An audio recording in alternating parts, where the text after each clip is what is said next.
Ito pa, paliwanag naman ng isang legal expert. Bago natin pakinggan ito sinasabi ni Spokes Harry. Paano nga ba mapapauwi sa bansa si dating Congressman Zaldico? Live mula sa TV5 Media Center din, nangunguna sa balita si News 5 anchor Cheryl Cosib. Cheryl, may nakausap kang international law expert kanina sa One Balita Pilipinas, sa 1PH. Anong tingin niya sa usaping ito? Jiggy, nakausap natin kanina sa One Balita Pilipinas ang international law expert na si Attorney Ralph Sarmiento. Una sa lahat, binigyan din niya na kailangang linawin muna kung ano talaga yung dahilan ng pagkakakustodiya ni dating Congressman Zaldico sa Czech Republic.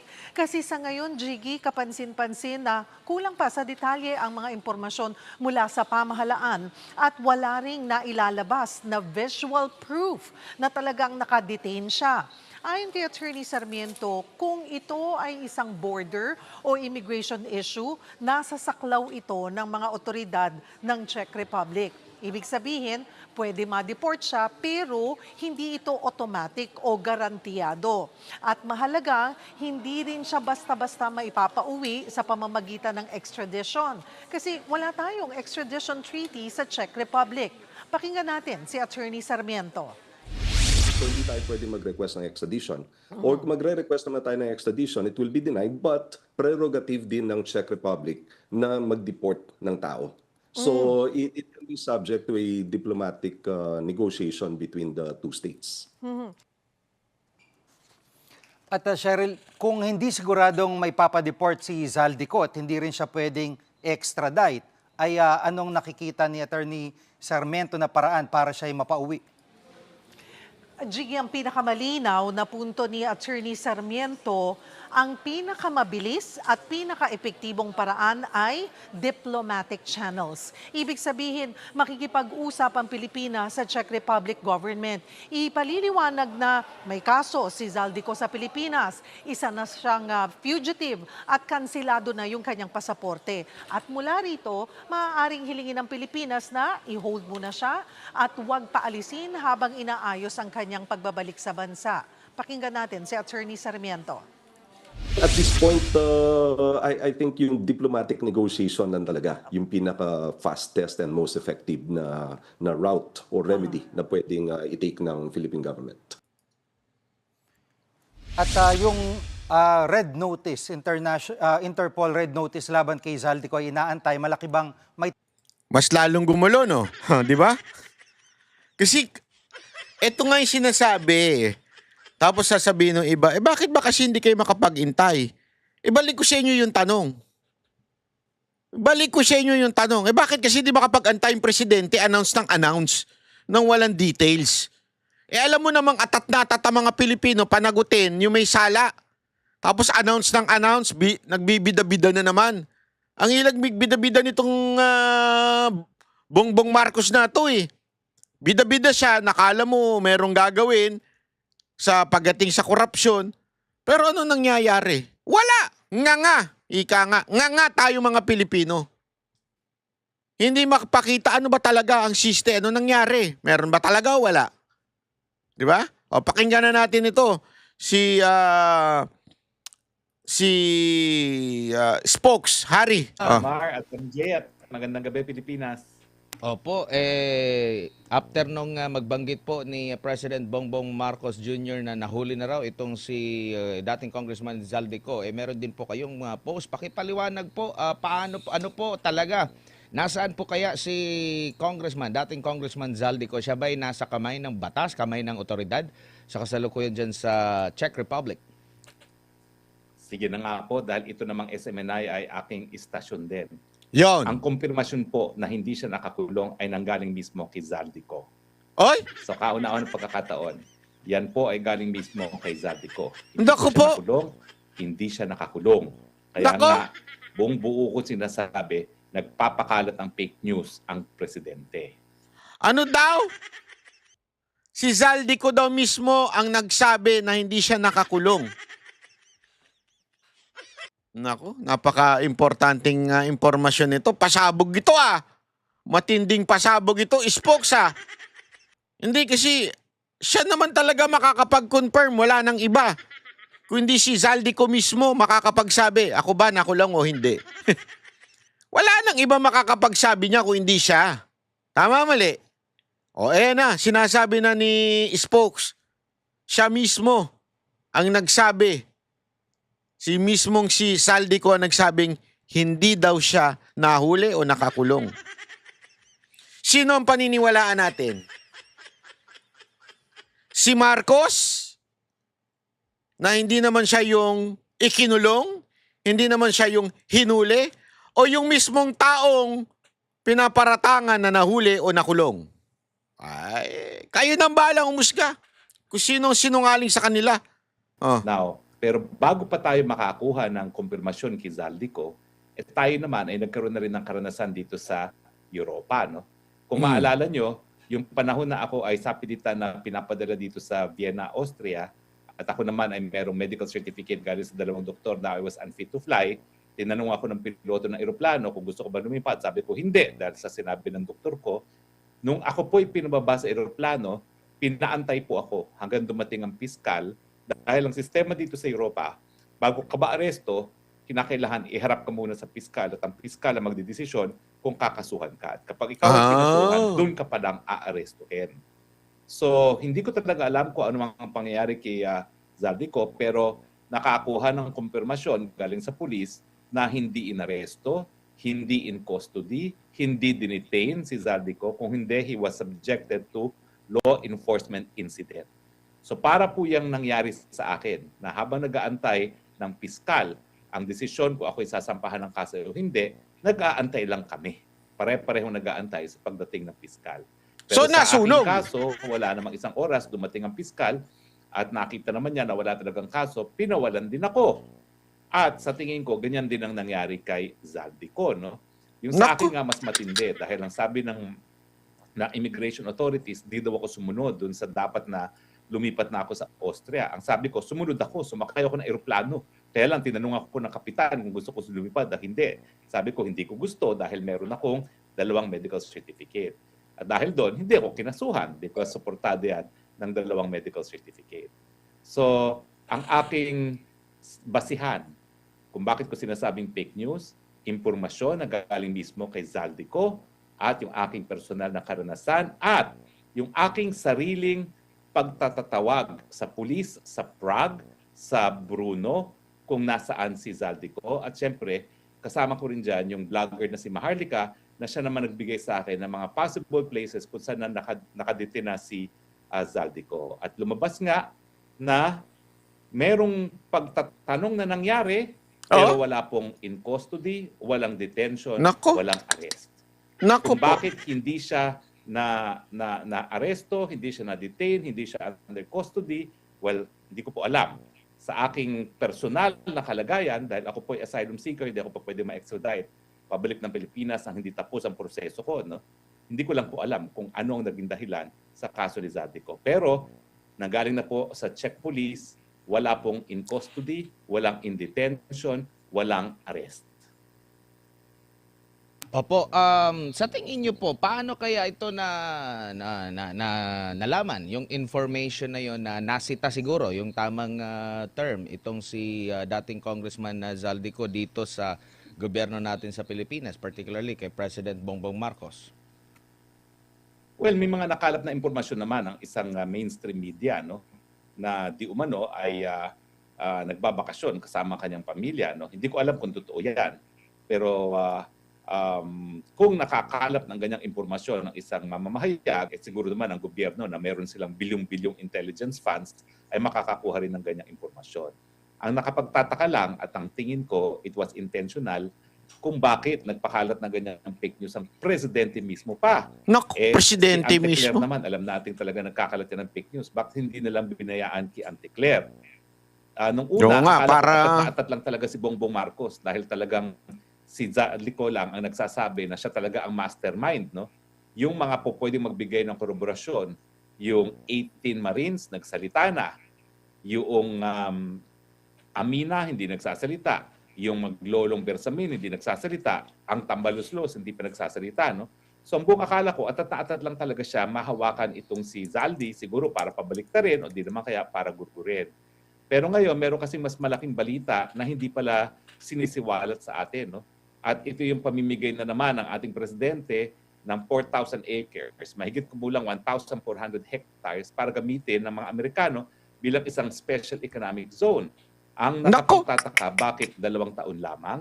At saka bakit yung mga magtatrabaho ron mga Amerikano ang mayroong diplomatic immunity? Ngayon, alam naman natin mayroong gera nangyayari. No? So ang binigay na dahilan kung bakit magtatayo sila ng special economic zone para daw mabawasan ang dependence ng Amerika sa mga semiconductor factories. No? Na alam natin, nasa Taiwan yan. No? Yan yung mga gumagawa ng mga microchips para sa kanilang mga missiles at iba pang mga armas na panggera. No?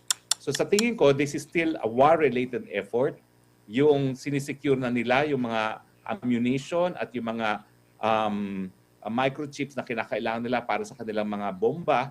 At ngayon, nag-decision sila na gagawin nila sa Pilipinas yan. Sa akin, yan po ay napakalaking paglabag sa ating saligang batas. Sa panahon na may gera, hindi po ibig sabihin na palibasa hindi tinatawag na military base ay hindi yan military base.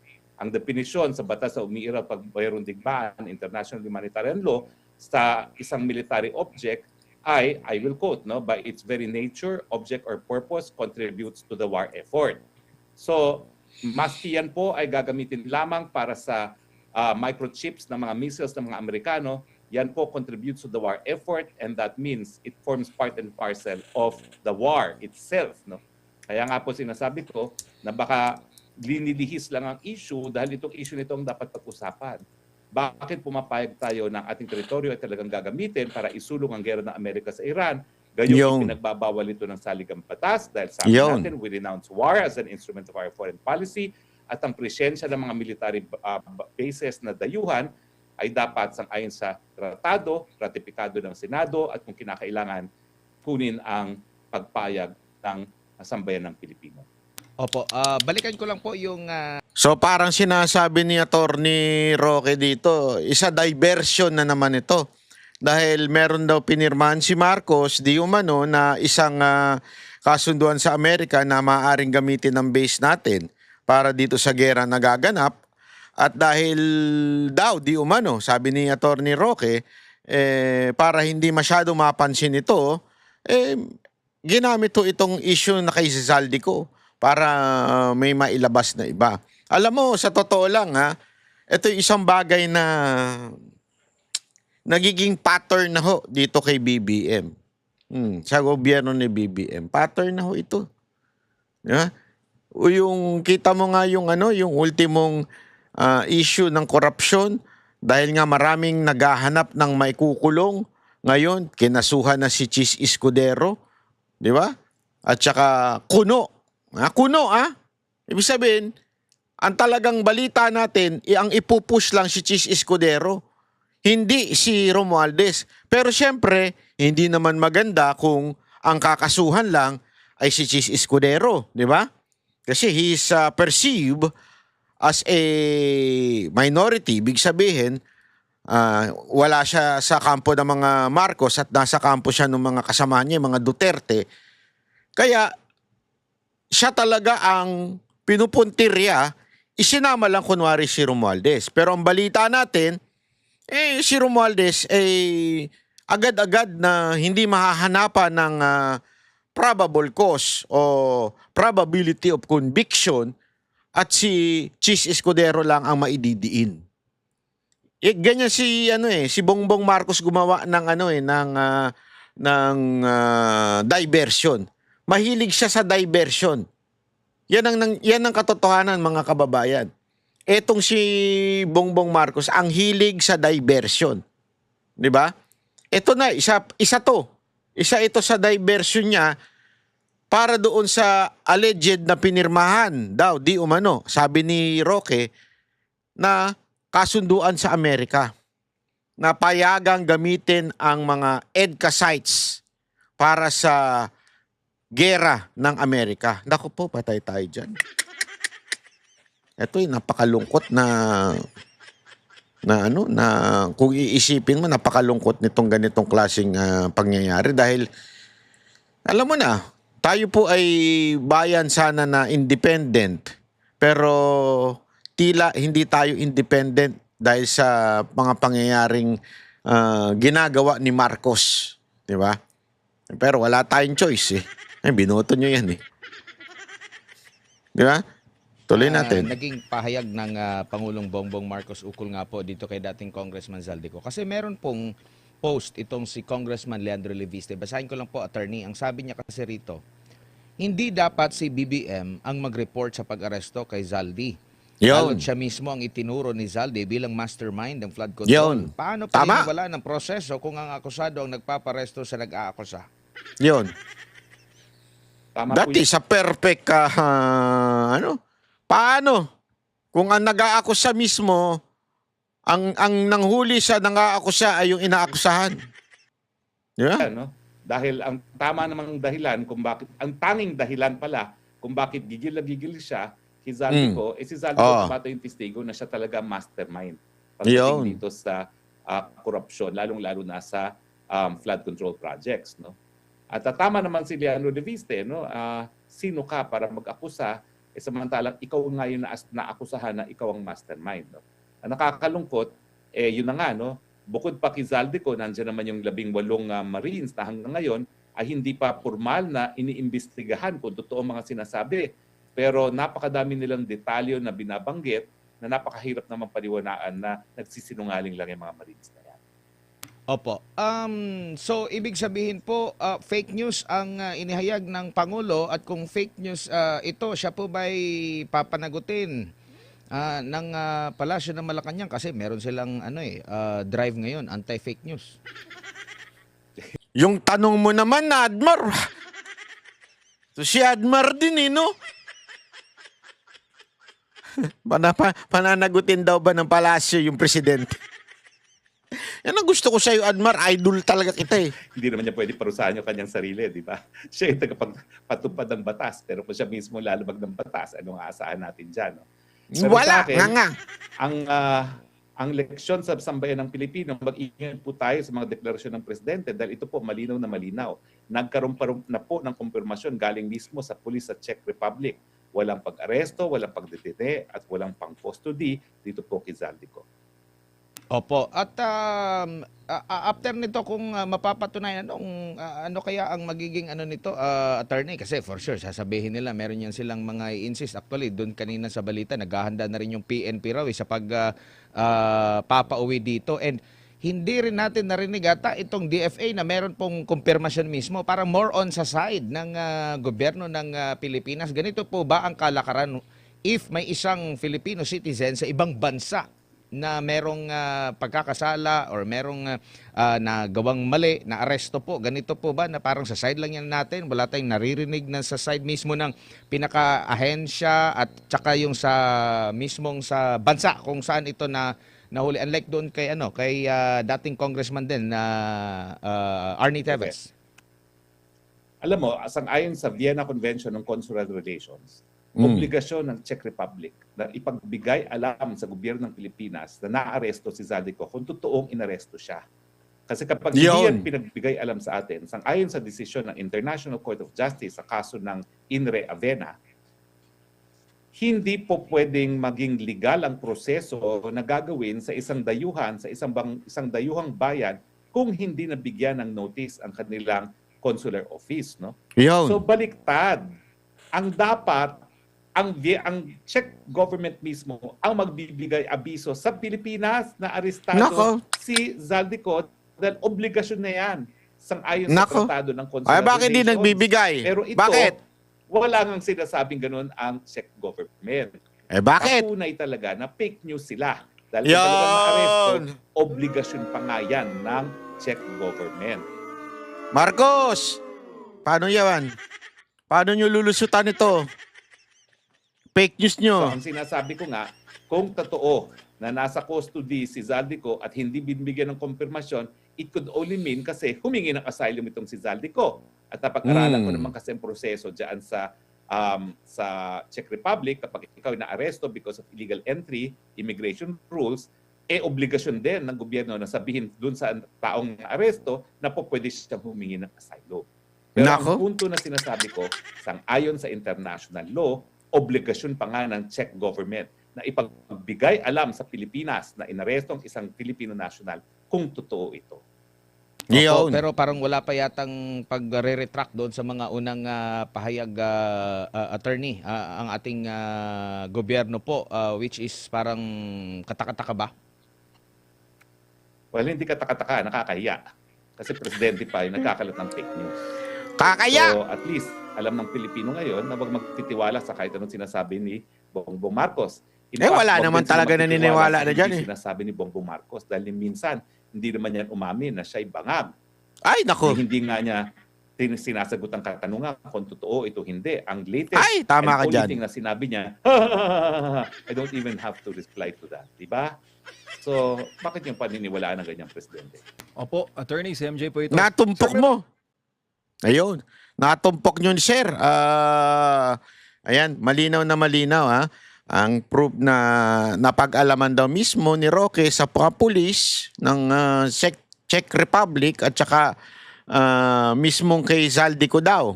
Okay, hindi lang naitanong kung nakakausap niya ba si Zaldico. Kaya nga alam mo, kasi ito, tama din yung punto ng ating mga kapatid na host dyan sa SMNI na, di ba dapat man lang yung DFA magbigay ng official statement. Kasi hindi nagbibigay ng official statement yung yung DFA. Bakit? Di ba sila yung kaya nga Department of Foreign Affairs Sila yung kausap ng bansa na yun. So dapat kung talagang tunay na official na merong nangyaring ganyan, dapat silang nagbibigay ng statement at sinasabi na oo, totoo ito, may nangyari nga talaga. 'Di ba? Kaya lang bakit di siya nagbibigay? Anong meron? Hindi, yan yung isang bagay na kinakatakahan ng karamihan ng mga tao. Bakit ngayon, hanggang ngayon, walang video, walang picture, wala lahat. Ika nga ba? Di ba? Bakit? Ano bang meron? Anong nangyayari? Bakit hindi nagbibigay ang Czech Republic ng statement at hindi rin ito nagbibigay din ang ating embahada dito sa Czech Republic? O di kaya yung embahada ng Czech Republic sa ating bansa. Lalo na ito ay isang malaking national issue. At ang DFA naman, wala ring official statement. Puro mga politiko lang. Si Marcos, si John Vic, yung mga bida-bida. Di ba? Yan naman yung mga nagbibigay lamang ng statement Bakit ganun? Anong meron? Yan ang dapat nating alamin. Bakit tila tahimik ang official na channel? Anong meron at bakit gayaan? Yun ang problema ngayon dito, mga kababayan. So, antayin natin, antambayanan natin yung mga pangyayari dahil marami na nagsasabi na talagang fake news ito. Okay? Ako again, basta magmatsyag tayo. Ako, ito lang ang punto ko. Huwag tayo maniniwala basta si Marcos na nagsalita. Mga 99% para bagang 24 karat. Peke pag si Marcos na nagsalita. Wala naman po kasi talagang alam yung mama na yan. Walang alam na gawin yan. Diba? Sabi nga mismo ng ate niya, lulong yan Paanong isang lulong, sabi ng ate niya, hindi ako, paanong isang lulong makakasalita ng tama't diretso, lulong nga. Sigurado, kayo alam niya, may mga kapitbahay kayong lulong. Kausapin ninyo, tingnan ninyo kung makapulot kayo ng direct answer. Hindi, magulong kausap yung mga yan. Lulong nga di ba? Tama, mali. Kami ang boses ng masa, hindi natatakot. Katotohanan lang, di kami nalulunod. Walang bahid ng sismis, lahat ay totoo. Kahit sino ka pa, pag mali ka babanatan ka. Walang pinipiling kulay, wala kaming kinikilingan. Basta para sa bayan, kami lalaban. Pagdama palakpakan, pag mali banatan. Di matitinag, di matatakot, para sa bayan tuloy ang sigaw. Sa harap ng kamera, walang halong takot. Mga baluktot, lahat kayo'y tutumba. Ang hustisya at totoo, yun lang ang mahalaga. Kahit sinong harang, di kami matitinag. Walang pinipiling kulay, wala kaming kinikilingan. Basta para sa bayan, kami lalaban. Pagtama palakpakan, pag mali banatan. Di matitinag, di matatakot, para sa bayan tuloy ang sigaw. Kung nasa tama ka, ikaw ay aming kasama. Pero pag mali ka, handa ka na bang mabasag? Banateros kami, walang inuunan. Dahil bayan muna, bago ang sarili.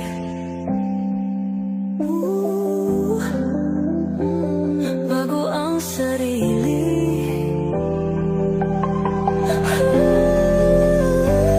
Pagtama palakpakan, pag mali banatan. Banateros ang sigaw, katotohanan ang